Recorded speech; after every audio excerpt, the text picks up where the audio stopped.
Hard Knocks, which has been phenomenal. And now Saquon is sharing how he felt during those negotiations.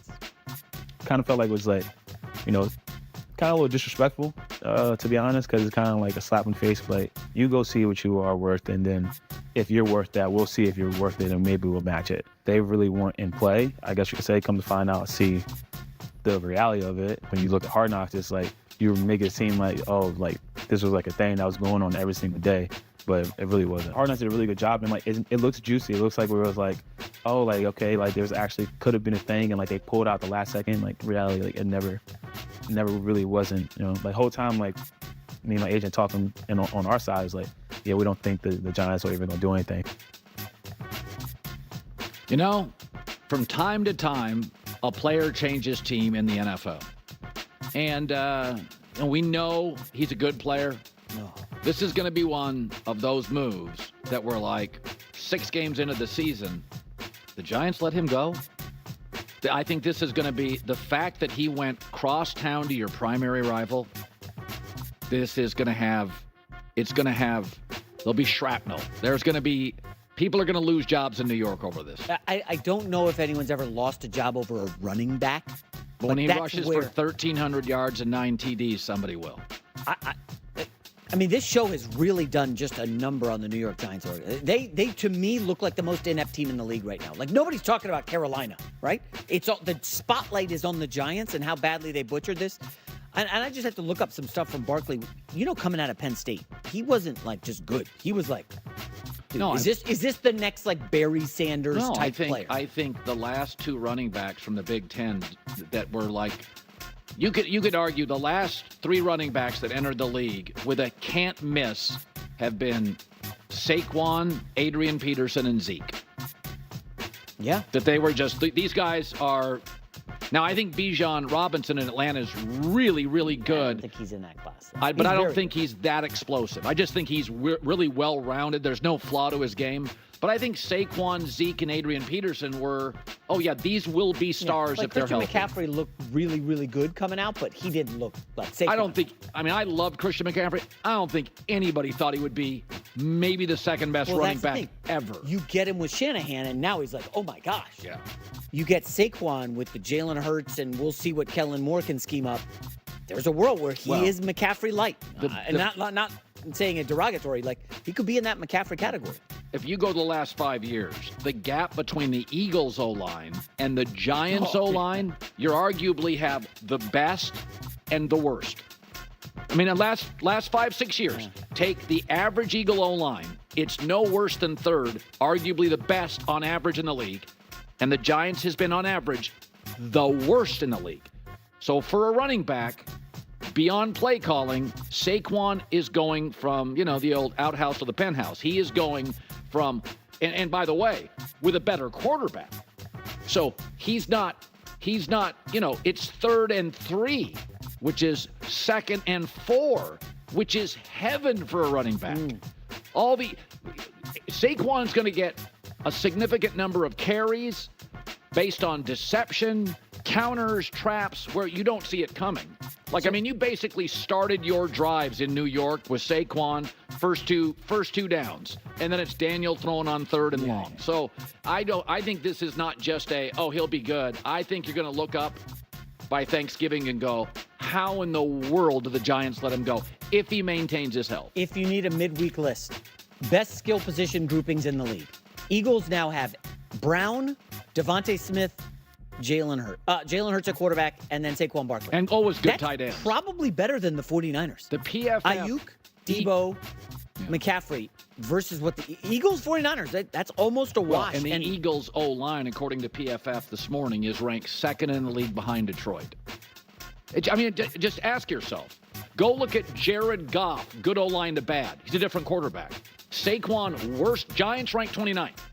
He has been in New York basically with almost no creases to now the 2nd best O-line in the league.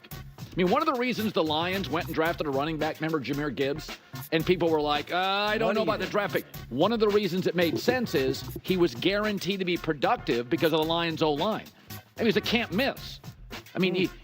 When you have a great running back with a very, very strong O-line, that's like a guaranteed hit in the first Are we round. sleeping on the Eagles in the NFC? No, I'm winning the division. Absolutely. Why not more? Because I don't know if I trust Nick Sirianni. But they're the best team in the division. That's not even their roster's easily the best in the division. It's not close. Just because you brought it up. Sirianni or Dan Campbell, who do you trust more?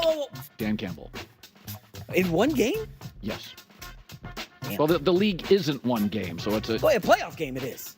You know, NFC okay. Championship. Who you trust more, Sirianni or Dan Campbell? Come on. Final story is Kyler Murray.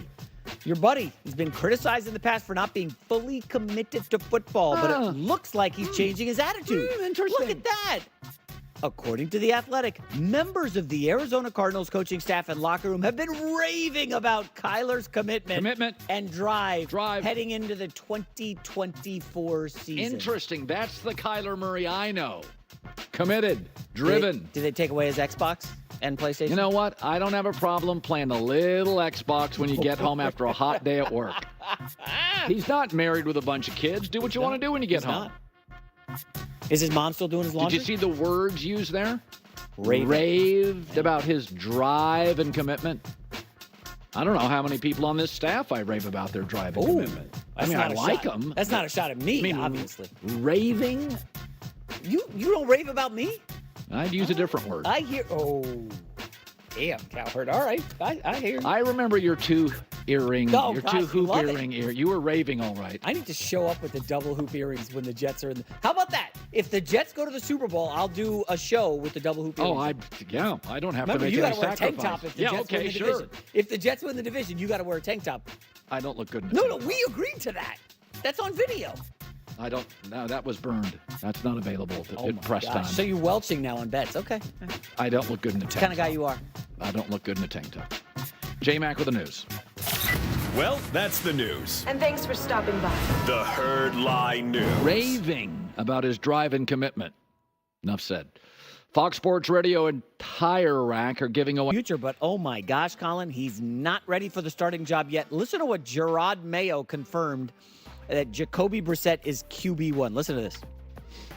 Coming out of the spring, I don't think there's any doubt Jacoby is the starting quarterback at this point in time. I mean, we can look at these other quarterbacks on the roster. At the same time, like it's about competition. And so when we get out on the field this summer with the pads on, we'll see how it all plays out. But, you know, coming out of the spring, I think it's clear that Jacoby is the most pro-ready guy we have. He played a lot of football.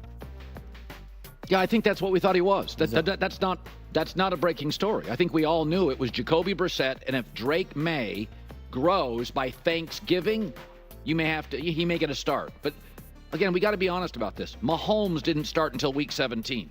Totally different story. They were a good team. They had Alex Smith, the former #1 pick, as their quarterback. They were a playoff team. Listen, man, this is a horrendous decision. What's a horrendous decision? Jacoby Brissett, the 31-year-old Jacoby journeyman Brissett backup? is a top 5 backup in the league. Exactly. That's right. By the way, why put your young guy out there who's not a refined quarterback? Realistic people knew two things. That of all these quarterbacks, Bo Nix, Caleb Williams, Bo Nix because of his starts, Penix because of his starts, Caleb Williams because of his talent, and Jaden Daniels because of both, were ready to play pretty early.